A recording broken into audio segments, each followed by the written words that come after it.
اس ابتدائی نشست میں چاہتا ہوں کہ اس سورہ مبارکہ کے بارے میں 4 تمہیدی باتیں اور تعارفی باتیں آپ نوٹ فرما لیں۔ یہ نہ صرف اس سورہ مبارکہ کے بارے میں بلکہ قرآن مجید کے بارے میں بحیثیت مجموعی بعض تعارفی امور بن جائیں گے۔ سب سے پہلی بات یہ کہ یہ قرآن حکیم کی مختصر ترین صورتوں میں سے ہے، کل 3 آیات پر مشتمل ہے، اور یہ نوٹ کر لیجئے کہ 3 آیات سے کم پر کوئی صورت مشتمل نہیں ہے۔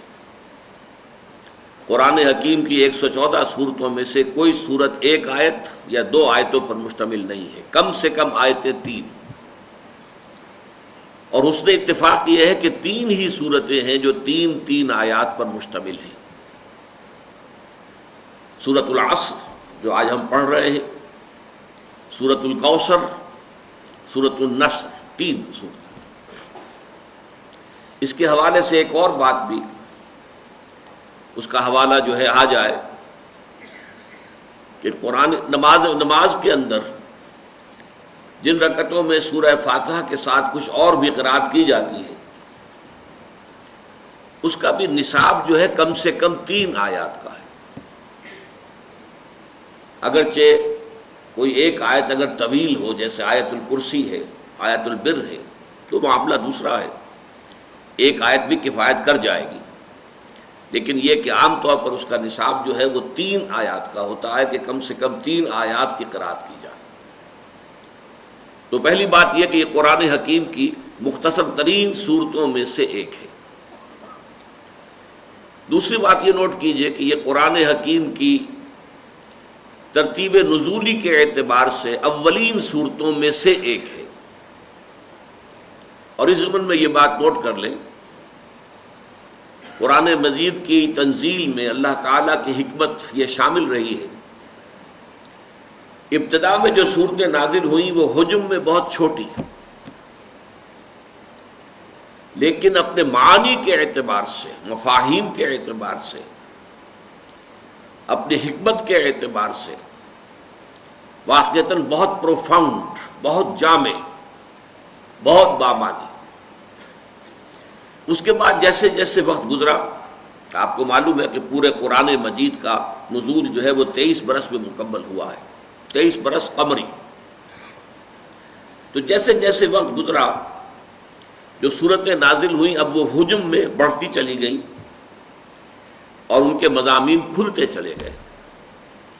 یعنی یوں سمجھیے کہ جیسے آم کی ایک گٹھلی ہے، اسے آپ زمین میں دبا دیتے ہیں تو پہلے صرف 2 پتیاں نمودار ہوتی ہیں، اس کے بعد وہ ایک پودے کی شکل بنتی ہے، پھر ایک تنا بنتا ہے، ایک درخت کی شکل، پھر اس میں اوپر پتے لگتے ہیں، پھل لگتے ہیں، پھول آتے ہیں۔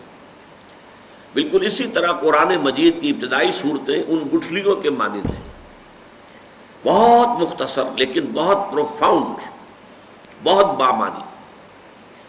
چنانچہ قرآن حکیم میں سورہ ہود میں اس حکمت کو اللہ تعالیٰ نے باقاعدہ بھی بیان فرمایا، الف لام را کتاب احکمت آیاتہ ثم فصلت من لدن حکیم خبیر۔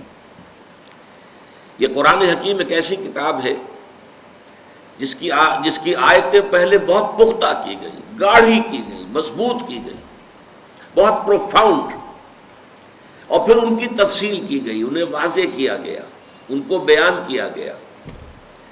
تو جیسے میں مثال ابھی دے چکا ہوں، آم کی گٹھلی سے درخت کے بننے کا پروسیس، یا جیسے کہ کوئی کلی ہو جو جب پھر کھل کر پھول بنتی ہے تو کلی کے اندر جو پتیاں موجود ہوتی ہیں نظر نہیں آتی، اب جب وہ پھول کھلتا ہے تو وہ پتیاں آپ کے سامنے آ جاتی ہیں۔ تیسری بات یہ نوٹ کیجئے کہ ابتدائی صورتیں جو ہیں ترتیب مصحف کے اعتبار سے یہ بھی عجیب حکمت ہے اللہ تعالیٰ کی، لیکن یہ کہ یہ موضوع میرا اس وقت نہیں ہے، میں تفصیل میں نہیں جاؤں گا کہ وہ حکمت کیا ہے۔ مصحف میں سب سے پہلے نازل ہونے والی صورتوں کو سب سے آخر میں رکھا گیا۔ یہ 30واں پارہ ہے، آپ کو معلوم ہے 37 صورتیں اس کے اندر موجود ہیں ایک پارے کے اندر، پارہ عم جسے ہم عام طور پر کہتے ہیں، اور اس میں یہ چھوٹی چھوٹی صورتیں آخر میں آ کر تو بہت یہ حجم چھوٹا ہو جاتا ہے، 3 آیتوں کی، 4 5 آیتوں کی صورتیں ہیں۔ پھر اس سے ذرا پیچھے چلتے ہیں آپ تو 8 10 آیتوں کی، اس سے پیچھے چلتے ہیں تو 10 15 آیتوں کی۔ یہ سب سے چھوٹی صورتیں قرآن مجید کی، اور جو سب سے پہلے نازل ہوئی وہ مصحف میں سب سے آخر میں رکھی گئی، اور وہ صورتیں کہ جو 12 15 16 17 سال بعد نازل ہوئی ہیں آغاز کے، وہ ابتدا میں ہے۔ سورہ بقرہ ہے، سورہ آل عمران ہے، سورہ نساء ہے، سورہ مائدہ ہے، بڑی طویل صورت ہے۔ چوتھی بات یہ نوٹ کیجئے کہ یہ جو ابتدائی صورتیں ہیں قرآن حکیم کی، ان کا آغاز چونکانے والا ہے۔ والعصر، زمانہ گواہ ہے، زمانہ پکار رہا ہے، ندا کر رہا ہے، آواز دے رہا ہے۔ القارعہ ما القارعہ وما ادراک ما القارعہ، وہ کھڑکھڑا دینے والی شے، کیا ہے وہ کھڑکھڑا دینے والی شے؟ کیا سمجھا تم نے کیا ہے وہ کھڑکھڑا دینے والی شے؟ الحاقہ ما الحاقہ وما ادراک ما الحاقہ، وہ اٹل شے، وہ شدنی امر، وہ قطعی اور یقینی بات جو ہونے والی ہے۔ کیا ہے وہ یقینی بات؟ کیا تم سمجھے ہو کہ کیا ہے وہ یقینی بات؟ یہ انداز۔ عما یتساءلون عن النبأ العظیم الذی هم فیہ مختلفون، یہ کس چیز کے بارے میں چہمے گوئیاں ہو رہی ہیں؟ اس بڑی خبر کے بارے میں جس کے بارے میں ان میں اختلاف پیدا ہو گیا۔ حالی نے اس کو بہت خوبصورتی سے کہا ہے کہ وہ بجلی کا کڑکا تھا یا صوت ہادی، عرب کی زمین جس نے ساری ہلا دی، ایک ہلچل ہو گئی، لوگ چونک گئے، کیا بات کہی جا رہی؟ وہی انداز اس سورہ مبارکہ کا۔ والعصر، زمانہ گواہ ہے۔ کس بات پر گواہ ہے اس پر بعد میں بات ہوگی۔ تیسری بات یہ نوٹ کیجئے اس سورہ مبارکہ کے بارے میں کہ یہ قرآن حکیم کی سہل ترین صورت ہے، آسان ترین صورت ہے۔ میرا انداز بدل گیا ہے، میں نے پہلی 2 باتوں کے بارے میں کیا کہا؟ یہ قرآن مجید کی مختصر ترین صورتوں میں سے ایک ہے، یہ قرآن حکیم کی اولین صورتوں میں سے ایک ہے، لیکن اب میں کہہ رہا ہوں یہ قرآن حکیم کی سہل ترین صورت ہے، آسان ترین صورت ہے۔ یہ نوٹ کر دیجئے کہ اگرچہ پورا قرآن مجید کتاب مبین اسے کہا گیا ہے، ایک بڑی روشن کتاب ہے، واضح کتاب ہے، ایچ پیچ نہیں ہے، اس میں کوئی پہیلیاں نہیں بجھوائی گئی ہیں، بات بالکل سادہ انداز میں کی گئی ہے۔ اور ایک سورہ مبارکہ میں 4 مرتبہ اللہ تعالیٰ نے چیلنج کے انداز میں فرمایا وَلَقَدْ يَسَّرْنَا الْقُرْآنَ لِلذِّكْرِ فَهَلْ مِن مُدَّكِرٍ، نصیحت اخذ کرنے کے لیے، ہدایت حاصل کرنے کے لیے ہم نے اس قرآن کو بہت آسان کر دیا ہے، تو ہے کوئی کہ جو اس سے ہدایت اخذ کرے؟ تو ویسے تو یہ معاملہ پورے قرآن کا ہے، لیکن یہ کہ ایک ادب میں ایک شے ہے جسے ہم کہتے ہیں سہل ممتنع، اتنی آسان بات کہ جو بظاہر تو نظر آئے بڑی آسان بات ہے، لیکن واقعہ یہ ہے کہ اس کے اندر گہرائی، اس کی گہرائی، اس کے اندر عمق، اس کے مضامین کا پھیلاؤ، وہ واقعتاً جو ہے انسان کے لیے حیران کن ہو جائے، اور اگر کوئی شخص یہ چاہے کہ اسی انداز میں وہ بھی کوئی بات کہے تو اسے وہ ناممکن نظر آئے۔ سہل ممتنع، ممتنع اسے کہتے ہیں کہ جس کے قریب جانا آسان نہ ہو۔ تو سہل ممتنع کی جو سب سے بڑی مثال ہے قرآن حکیم میں، یہ سورۃ العصر ہے۔ اب ذرا نوٹ کیجئے کہ ہم اردو بولنے والے جاننے والے لوگ ہیں، اس میں کوئی ایک لفظ بھی ایسا نہیں آیا کہ جو ہمارے لیے نامانوس ہو۔ عصر، عصر حاضر، عصر رواں، معاصر لوگ ہم بولتے ہیں، زمانہ۔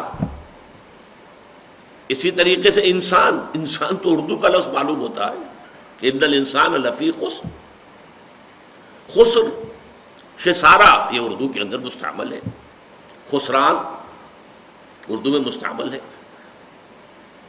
آمنو، ایمان، یہ تو ہمارے لیے ایک ایسی چیز ہے کہ جس کے بارے میں کسی بھی وضاحت کی ضرورت نہیں، ہر شخص جانتا ہے ایمان کسے کہتے ہیں۔ عمل اردو زبان کا لفظ ہے، عمل الصالحات، صالح بھلا، صالح انسان ہے، اچھا انسان ہے. صالح صالحات، اس میں یہ جمع مؤنث کا صیغہ آیا ہے، نیکیاں، بھلائیاں، اچھے اعمال. ذرا سا ایک لفظ جو ہے وہ غیر مانوس آپ کو نظر آئے گا، تواصو، لیکن یہ کہ اس کی بھی جو جڑ ہے وصیت، وہ اردو میں ہم بولتے ہیں. وصیت کرنا، تاکید کرنا، نصیحت کرنا. عام طور پر اردو میں یہ مستعمل ہے صرف انتقال کے وقت جو وصیت کی جاتی ہے. عربی میں اس کے لیے بھی لفظ وصیت ہے، لیکن عام طور پر بھی اگر آپ کسی کو کوئی بات، نصیحت کی بات تاکید کے ساتھ کہیں گے تو وصیت اس کے لیے لفظ مستعمل ہے. صبر، حق، یہ سارے الفاظ جیسا کہ میں نے عرض کیا معلوم ہوتا ہے اردو زبان کے الفاظ ہیں. اس موقع پہ مناسب معلوم ہوتا ہے کہ اس وقت ہم ترجمہ سادہ سا کر لیں. والعصر کہنے کو تو یہ ہمیں معلوم ہوتا ہے کہ ایک لفظ ہے، یہ ایک لفظ نہیں ہے، دو کلمات پر مشتمل ہے. واو حرف جار، العصر، والعصر، اور یہ واو کا فائدہ یہاں قسم کا ہے، زمانے کی قسم ہے. یا چونکہ قسم جو ہے وہ عام طور پر شہادت کے لیے آتی، گواہی کے لیے آتی ہے. زمانہ گواہ ہے. ان، یہ حرف تاکید ہے. ان الانسان لفی خسر، یقیناً تمام انسان خسارے میں ہے. انسان جیسا کہ میں نے عرض کیا ہم جانتے ہیں اس پر جو الف لام لگا ہے، کسی اسم نکرہ پر الف لام اگر لگتا ہے معنی پیدا ہوتے ہیں. کوئی معین انسان، لیکن ایک مفہوم یہ بھی ہوتا ہے تمام انسان، اسے حصر کہتے ہیں. ان الانسان، تمام انسان. لام حرف تاکید ہے، لفی خسر، فی پھر حرف جار ہے. یقیناً وہ ہے اندر، خسرن، خسارے کے. یہ میں نے پرانے انداز کا ترجمہ کیا ہے، فی کو واضح کرنے کے لیے اندر، بیچ، بیچ خسارے کے، اندر خسارے کے. جب لفظی ترجمہ قرآن مجید میں آپ کبھی دیکھتے ہوں گے تو وہ اس طرح کی ترکیب ہوتی ہے، کیونکہ وہ کوشش ہوتی تھی کہ ہر لفظ کا ترجمہ جو ہے وہ اس کے ساتھ ہی آ جائے. خسرن یہ اس میں نکرہ ہے، اور نکرہ جو ہے عربی زبان میں جو مختلف معانی دیتا ہے ان میں سے ایک تفخیم کہلاتا ہے، بڑی عظمت. یعنی خسارہ معمولی نہیں، بہت بڑا خسارہ، بہت عظیم خسارہ، بہت بڑی تباہی، بہت بڑی بربادی. تو ترجمہ کیا ہوا؟ دو آیتیں ملا کر ہم نے جب ترجمہ کیا، زمانہ گواہ ہے، تمام انسان عظیم ہلاکت میں ہیں، دو چار ہوں گے عظیم تباہی سے. اس کے بعد الا، یہ حرف استثناء ہے، سوائے ان کے. یہاں پہ اب استثناء ہو رہا ہے، ایکسیپشن. یعنی تباہی جو ہے وہ قاعدہ کلیہ ہے، دیٹ از اے رول. پوری نوع انسانی کے لیے ہلاکت، بربادی، تباہی، یہ تو قاعدہ کلیہ ہے. لیکن اس میں ایکسیپشنز ہیں. لیکن وہ ایکسیپشنز کن کے لیے ہیں؟ الا الذین آمنوا، سوائے ان کے جو ایمان لائے. وعملوا الصالحات، اور انہوں نے نیک اعمال کیے، اچھے اعمال کیے، بھلے کام کیے. وتواصوا بالحق، اور انہوں نے ایک دوسرے کو وصیت کی، ایک دوسرے کو نصیحت کی، ایک دوسرے کو تاکید کی، حق کی. یہ پھر تفصیل میں جب ہم جائیں گے تو میں عرض کروں گا کہ حق کے کیا کیا معنی ہیں اور یہ کس قدر جامع لفظ ہے. ابھی ہم صرف ایک رواں ترجمہ کر رہے ہیں. وتواصوا بالصبر، اور جنہوں نے ایک دوسرے کو نصیحت کی، ایک دوسرے کو تاکید کی، صبر کی. تو اب یہ ترجمہ بن گیا، زمانے کی قسم ہے، زمانہ گواہ ہے، تمام انسان عظیم ہلاکت سے دوچار ہونے والے ہیں، سوائے ان کے جو ایمان لائے اور جنہوں نے نیک عمل کیے، اور جنہوں نے ایک دوسرے کو حق کی وصیت اور تاکید کی، اور جنہوں نے ایک دوسرے کو صبر کی نصیحت اور تاکید کی. اب آئیے چوتھی بات کی طرف. چوتھی بات جو اس سورہ مبارکہ کے بارے میں نوٹ کرنے کی ہے وہ یہ ہے کہ یہ قرآن حکیم کی جامع ترین صورت ہے. یہاں پھر میرے انداز کو نوٹ کر لیجئے، میں نے دو باتوں کے بارے میں کہا تھا، مختصر ترین صورتوں میں سے ایک، اولین صورتوں میں سے ایک، لیکن سہل ترین صورت اور جامع ترین صورت۔ ہو سکتا ہے بعض حضرات کے ذہن میں اشکال آئے کہ سورہ فاتحہ، اس کی عظمت، اس کی فضیلت، کیا اس سے بھی جامع ہے یہ؟ سورۃ الاخلاص تہائی قرآن کے مساوی حضور فرماتے ہیں، کیا اس سے بھی جامع تر ہے؟ تو نوٹ کر دیجئے، میں چاہتا ہوں کہ اس بات کو اچھی طرح سمجھ لیں۔ دیکھیے، اگرچہ اسلام کی جڑ توحید ہے، بنیاد، اور توحید کے موضوع پر اس میں کوئی شک نہیں کہ جامع ترین سورت سورۃ الاخلاص ہے۔ قل هو اللہ احد اللہ الصمد لم یلد ولم یولد ولم یکن لہ کفوا احد۔ لیکن ظاہر بات ہے کہ یہ صرف جڑ کی بات ہوئی ہے، ابھی پورا درخت تو سامنے نہیں آیا۔ اس پہلو سے ایک خاص اعتبار سے یقیناً عظیم ترین سورت جو ہے سورہ اخلاص ہے، ہمارے دین کے جو جڑ ہے، ایمان کی جو اصل بنیاد ہے توحید۔ اسی طریقے سے قرآن کا ایک فلسفہ ہے، وہ فلسفہ ہم پڑھیں گے انشاءاللہ اسی منتخب نصاب کا جب دوسرا حصہ شروع ہوگا۔ اس فلسفے کے اعتبار سے عظیم ترین سورت سورۃ الفاتحہ ہے، لیکن ظاہر بات ہے کہ فلسفہ اپنی جگہ پر بڑی اہمیت کا حامل ہونے کے باوجود جب ہم دیکھتے ہیں سورۃ العصر کے اعتبار سے تو وہ ایک جز قرار پائے گا، وہ ایک پہلو ہے، اس کے اعتبار سے یقیناً اور عظمت اس کی ہے۔ عظیم ترین سورت قرآن مجید کی سورہ فاتحہ ہے، جسے پورے قرآن کے ہم بدن بھی قرار دیا گیا ہے۔ وَلَقَدْ آتَيْنَاكَ سَبْعًا مِنَ الْمَثَانِي وَالْقُرْآنَ الْعَظِيمِ، قرآن عظیم کہا گیا ہے سورہ فاتحہ کو۔